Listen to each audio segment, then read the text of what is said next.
What if confidence is not what you think it is? Not the loud voice in the room, not the perfect smile that hides every fear, not the endless pursuit of applause.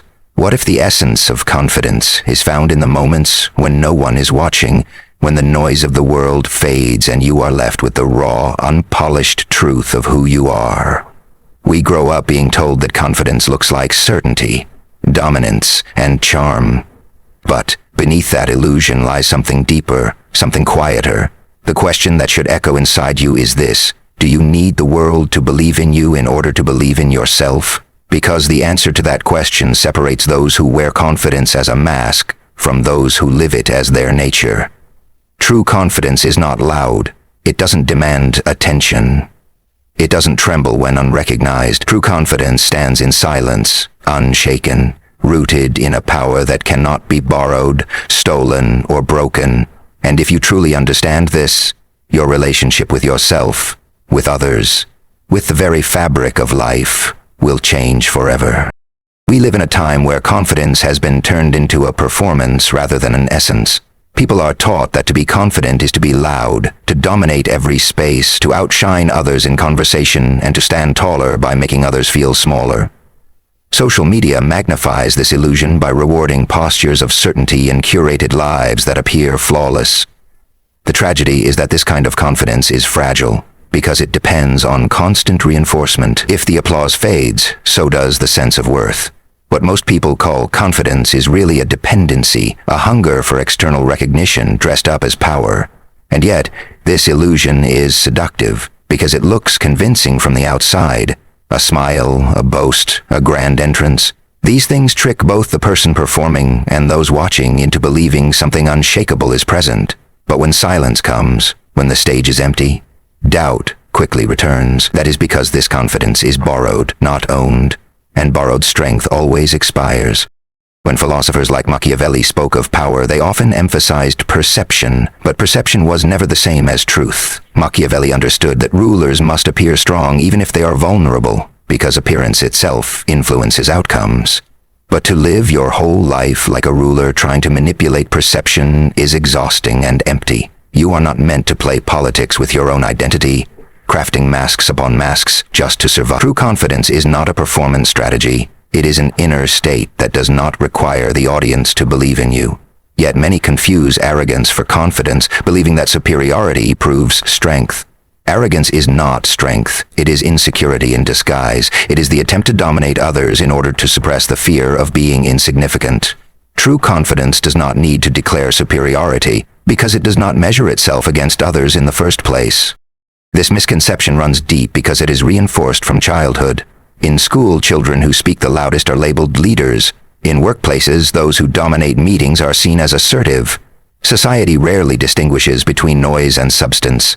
But confidence is not about volume, it is about presence. A person who walks into a room without saying a word, yet radiates calm self-assurance, is far more powerful than the one shouting for attention. The difference is that the silent one is rooted in themselves, while the loud one is still chasing affirmation. This is why so many people burn out trying to sustain an image of confidence. They think if they stop performing, the world will stop respecting them. And perhaps it will, because the world has been conditioned to admire the mask, not the reality. Yet respect earned through performance is always conditional, always at risk of disappearing the moment you falter. Psychology has long pointed out that external validation is addictive. The more you rely on approval, the more approval you will need. It becomes a cycle where you perform to feel confident, but the performance itself proves that you are not confident without it. This cycle keeps people trapped in shallow self-esteem. True self-esteem does not need applause to breathe. It does not collapse when unseen. This is why people who appear the most confident on the outside often suffer the most when they are alone. They discover that their reflection is hollow, built from borrowed admiration rather than self-recognition. In contrast, someone who is truly confident may look ordinary to outsiders, may not demand attention, may not even fit the conventional image of success.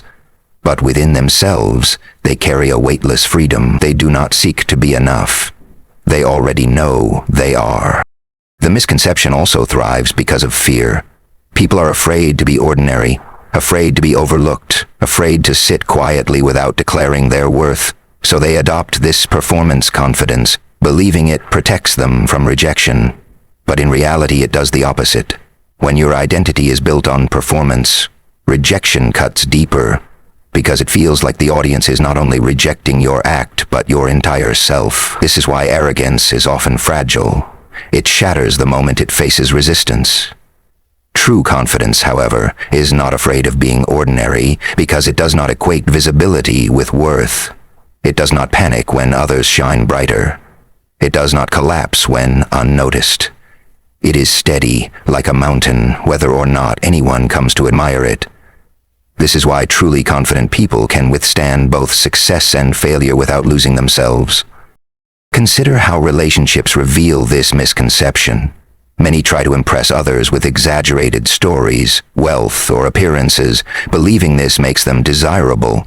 But attraction rooted in performance fades quickly because it is unsustainable. The truth eventually surfaces, and the mask slips. In contrast, when someone stands authentically in who they are without fear of rejection, they create a presence that is magnetic without effort. It is the paradox of confidence. The less you try to prove yourself, the more undeniable you become. This is why people are drawn to authenticity. It feels rare. It feels safe. It feels real. Those who rely on external performance may capture attention, but those who are authentically confident capture trust. And trust is far more enduring than attention. The greatest lie about confidence is that it can be bought, borrowed, or faked. You can project the image, but projection has a limit. Life eventually strips away illusions, especially in moments of crisis, heartbreak, or solitude. And when that happens, the foundation of borrowed confidence crumbles. Yet this collapse is also an opportunity. It forces you to confront the difference between what you perform and who you are. If you choose to go deeper, to release the need for validation, to stop measuring yourself by others' applause, you will discover a form of confidence that cannot be taken. But as long as you cling to the misconception, you will always be enslaved by the world's opinion, never truly free, never truly strong. Think of how early the struggle begins. As children, many of us learned quickly that being accepted meant shaping ourselves to what others wanted. We laughed at things that weren't funny, stayed quiet when we had something to say, and sometimes spoke loudly when silence would have been truer. Approval became a currency, and we were taught to spend it wisely. If you followed the rules of belonging, you were rewarded with smiles, applause, and inclusion. If you broke them even slightly, you risked shame, isolation, or ridicule. This subtle training carved itself into our minds. Your worth depends on how well you perform for others. By the time we enter adulthood, the habit is so ingrained that we confuse it with personality. We say, "That's just who I am," but beneath that claim often lies a lifetime of conditioning. The struggle is not that we are fake, it is that we have forgotten how to live unfiltered. As we grow older, the costumes become more elaborate. We curate our image for social media, adjusting every post to look effortless yet enviable. We speak in ways designed to impress, hiding parts of ourselves that feel too raw or too complicated for others to accept. We dress not just for ourselves, but for the imagined gaze of those around us. And slowly, piece by piece, we trade authenticity for approval. The cost is subtle but devastating. Every time we silence our true voice, a part of us feels unheard. Every time we betray our own preference to match someone else's, we drift further from ourselves. The outside world may applaud, but inside we feel like an actor trapped in a role that never ends. The applause feels good, but it never fills the emptiness. The struggle is not just external, it is the quiet war between who we are and who we think we must be. There comes a moment in everyone's life when the performance becomes unbearable. Perhaps it is after a social gathering where you smiled too long, agreed too often, and left feeling strangely invisible. Perhaps it is at work, where you have mastered the art of looking capable but secretly fear you are crumbling under pressure. Perhaps it is in relationships, where you are praised for being easygoing, when in truth you are simply terrified of disappointing anyone. These moments leave a haunting question echoing in your mind. Does anyone actually know me? And worse, do I know myself? The pain here is not physical but emotional. It is the ache of being unseen while being constantly visible. It is the paradox of living surrounded by people, yet feeling profoundly alone. This is the heart of the struggle. We are present, but only in fragments, never as a whole. Sometimes, though, the struggle cracks open into revelation. Maybe you stood your ground in an argument when you usually surrender. Maybe you declined an invitation without guilt, choosing solitude over forced company. Maybe you told someone the truth about what you feel, and for the first time, you didn't care if they misunderstood.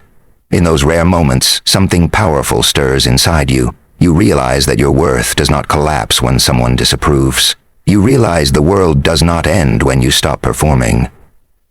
And in that small rebellion, you feel a freedom deeper than any applause. The struggle transforms here, from a prison of needing others to an awakening of self-possession. These glimpses are often fleeting at first, but once seen, they cannot be unseen. They remind you that confidence is not earned through performance, but discovered through honesty. Yet this path is not easy. The pull to return to the mask is strong because the world rewards performance more than authenticity. At a party, the loudest voice often gets the attention, not the most genuine one. At work, the one who sells themselves aggressively may be promoted over the quiet but capable. In relationships, people often chase the thrill of surface charm rather than the depth of honesty. So when you choose authenticity, you risk standing out in ways that feel uncomfortable. You risk being overlooked. You risk rejection, and that risk is terrifying. The struggle is learning to withstand that discomfort without surrendering to the mask again. It is learning to value peace over applause, truth over illusion, depth over surface. This is the emotional battlefield where transformation is forged. It is also important to recognize how society profits from your struggle. Industries thrive on your insecurity, selling you clothes, products, and courses that promise to make you more confident, more attractive, more likable. But if you were already at peace with yourself, if you already trusted your worth, you would not need these illusions. So the world quietly encourages your struggle because it keeps you dependent. To resist this manipulation requires courage. It requires seeing the game for what it is, and refusing to play by rules designed to keep you small. This is where the personal struggle becomes a form of social criticism. To step away from performance is to rebel against a culture built on image. And that rebellion, though quiet, is deeply powerful. At the core of all this lies the most relatable truth. Every person you admire has faced the same struggle. No one is born free of the need for approval. Some simply learn to break the chains sooner than others. The difference between those who live enslaved to validation and those who live free is not talent, wealth, or beauty. It is the willingness to endure the discomfort of being truly seen. That is the hardest part of the struggle, to stand bare, to let others witness your imperfections, to walk away from applause without losing yourself. But when you do, you begin to experience life as it was meant to be lived, not as a performance, but as a presence. And in that presence, the struggle does not vanish, but it transforms into strength. Awakening does not arrive with fanfare. It comes quietly, like dawn seeping into a dark room, unnoticed at first but impossible to ignore once the light spreads.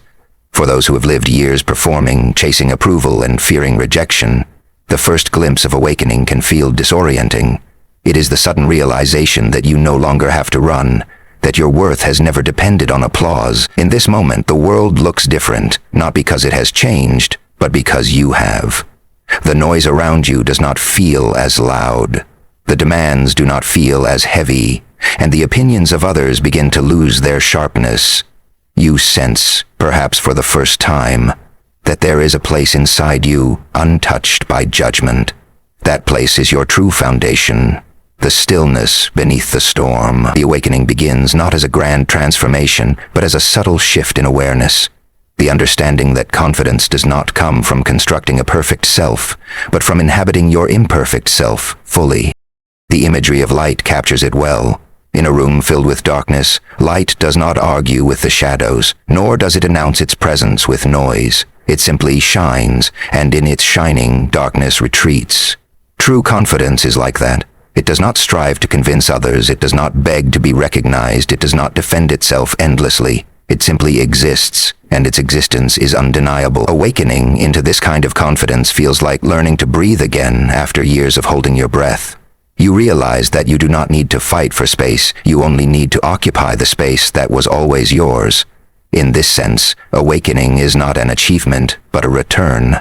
A return to the self you abandoned when you first chose performance over presence. It is rediscovering the freedom that was always there, waiting patiently beneath the masks.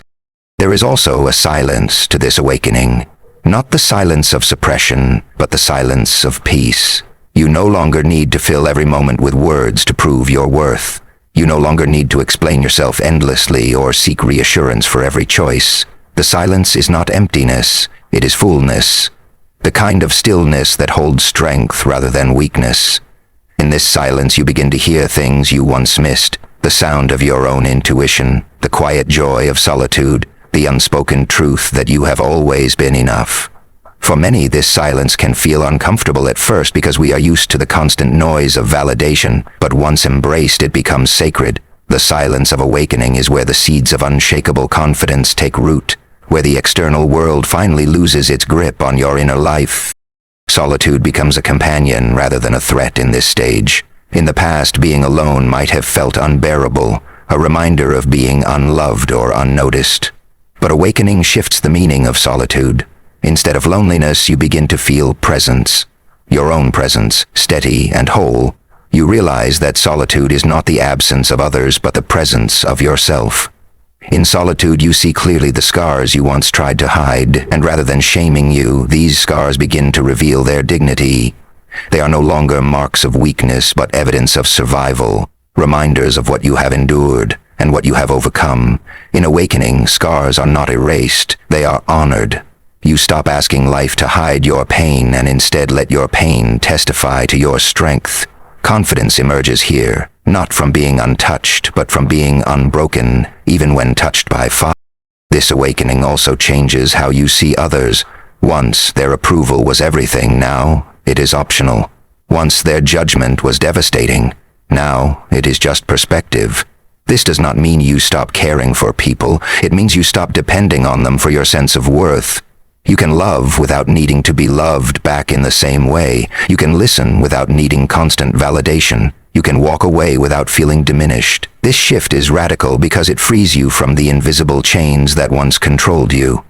Relationships become healthier, not because others change, but because you no longer enter them as a performer desperate for applause. You enter them as yourself, whole and steady, and that steadiness transforms every interaction. This is not arrogance, it is liberation.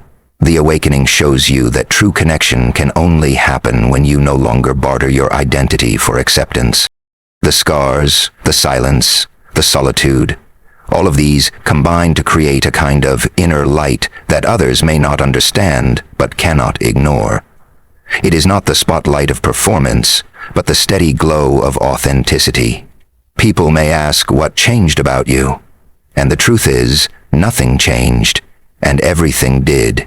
You stopped pretending, you stopped fighting shadows, you stopped bargaining for worth. That simplicity is what makes awakening so powerful and so rare. Most people chase grand achievements to feel confident, but awakening shows you that confidence is already within you, waiting for recognition. It is not built from success or validation, but discovered in stillness, pain, and survival. And once discovered, it cannot be taken from you, because it is not borrowed, it is yours. Awakening is not the end of struggle, but the beginning of a new relationship with it. Doubt will still whisper, fear will still knock, rejection will still sting, but they will no longer rule you. They become weather passing through, not walls trapping you. You recognize them, you feel them, but you no longer bow to them. This is the essence of being unshaken. Not that storms never come, but that you are no longer destroyed when they do. You remain rooted, steady, alive, in your own presence. And in that rootedness lies the most profound form of confidence, the quiet, unmovable knowing that you are enough, even in the dark, even in silence, even when unseen. This is the awakening that transforms not just your confidence, but your entire life. The most powerful trait of truly confident people is not what the world celebrates. It is not their ability to dominate conversations.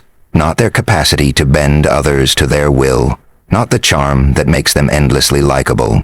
The most powerful trait is their quiet independence from validation, their refusal to let worth be defined by shifting opinions.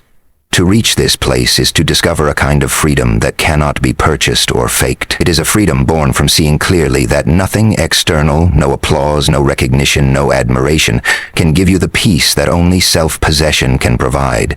And once you taste this freedom, you begin to wonder how you ever survived without it. Confidence then stops being a tool of performance and becomes a way of existing, a natural state that does not rise and fall with the noise of the crowd. This is why the real revolution is inward, not outward. Most revolutions seek to change governments, societies, or systems, but the greatest revolution you will ever live through is the transformation of your own inner world. To stop needing to be seen in order to exist fully is to dismantle the most powerful control mechanism the world has over you. Outward revolutions can be crushed, silenced, or reversed, but inward revolutions are unbreakable because they do not depend on external victories. When you awaken to this truth, life feels less like a battlefield and more like a landscape to walk through with clarity. You no longer fight every shadow, no longer chase every approval, no longer sell your identity for temporary belonging. You become your own ground, your own shelter, your own source. Yet this revolution is not dramatic. It is subtle, almost invisible. Others may not notice it immediately. You may look the same, speak the same, dress the same, but beneath the surface the shift is profound. You no longer panic when ignored. You no longer crumble when misunderstood. You no longer compete with those trying to prove themselves. Instead, you move with a steadiness that others cannot explain, but instinctively respect. There is no need for boasting, no hunger for applause, no desperation to be right. You are not untouchable, but you are unshaken. And that unshakable presence is the essence of real power. It is the kind of strength that moves people, not by force, but by example. Not by noise, but by quiet certainty. In this space, scars become symbols of dignity rather than shame. They tell your story without apology, reminding you of what you endured without destroying you. Solitude transforms into a sanctuary where you return to yourself, not a punishment you must escape. Silence becomes a companion, not an absence. And in this silence, you discover a truth that feels almost sacred. Nothing can take away what is truly yours. The applause may stop, the spotlight may fade, the world may turn its back, but the core of who you are remains untouched. That is the kind of confidence that outlives circumstances, that does not bend to rejection, that does not starve when unseen. It is not fragile, because it was never built on anything fragile. The deeper you walk into this revolution, the more you see how rare it is. The world will continue to chase the illusion of confidence, mistaking arrogance for strength and performance for authenticity. But you will see clearly the difference. You will watch others exhaust themselves trying to hold up their masks, while you learn to breathe without one. You will feel the temptation to return to performance, but you will also know the cost of that choice. And in the end, you will prefer freedom to applause. You will prefer truth to image. You will prefer the peace of being yourself to the exhaustion of pretending. And that choice, repeated daily, becomes the definition of your confidence. So when the world urges you to prove yourself, resist. When it tells you to perform, pause. When it demands that you shout louder, stand quieter, and let your presence speak instead. The real revolution is not about winning the crowd. It is about no longer needing the crowd at all. This is the silent, soulful call to action. To stop chasing and start being. To stop performing and start living. To stop waiting for permission and claim the freedom that was always yours. Walk away from the illusion, not in anger, but in peace. Because once you discover this kind of confidence, you realize that the world's greatest applause could never compare to the quiet strength of finally being enough for yourself.